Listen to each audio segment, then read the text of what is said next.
សម្ដេចតេជោកម្ពុជាបាត់បង់ដីច្រណាក់មិនទាមទារយកវិញទេតែសូមរក្សាដីមានស្រាប់ភ្នំពេញសម្ដេចតេជោហ៊ុនសែនប្រធានព្រឹទ្ធសភាកម្ពុជាបានមានប្រសាសន៍ថា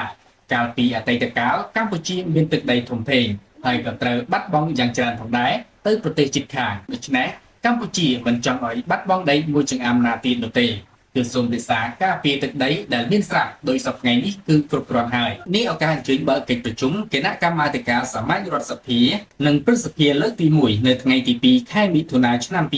2025សម្ដេចតេជោហ៊ុនសែនបានមានប្រសាសន៍ថាកម្ពុជាមិនចង់បានចំណែកដីពីប្រទេសជិតខាងណាទេគឺកម្ពុជាការពារតែបូរណភាពទឹកដីនិងអធិបតេយ្យភាពរបស់ខ្លួនប៉ុណ្ណោះសម្ដេចតេជោបានសង្កត់ធ្ងន់ថាកម្ពុជាមិនត្រូវការទឹកដីពីអ្នកណាទេកម្ពុជាបាត់បង់ទឹកដីច្រើនណាស់ហើយកម្ពុជាក៏មិនទាមទារយកដីត្រឡប់មកវិញដែរតែកម្ពុជាសូមរក្សាសិទ្ធិការពារទឹកដីរបស់ខ្លួនតែប៉ុណ្ណោះមិនអាចឲ្យអ្នកណាផ្សេងមកដណ្ដើមពាក់ព័ន្ធបូរណភាពទឹកដីជាមួយប្រទេសជិតខាងនេះងាកទៅព្រំប្រទល់ជាមួយប្រទេសវៀតណាមវិញសម្ដេចតេជោបានគូសបញ្ជាក់ថាកម្ពុជាបើកកិច្ចចរចាជាមួយភាគីវៀតណាមដោយបានបោះបង្គោលព្រំដែនប្រមាណជាង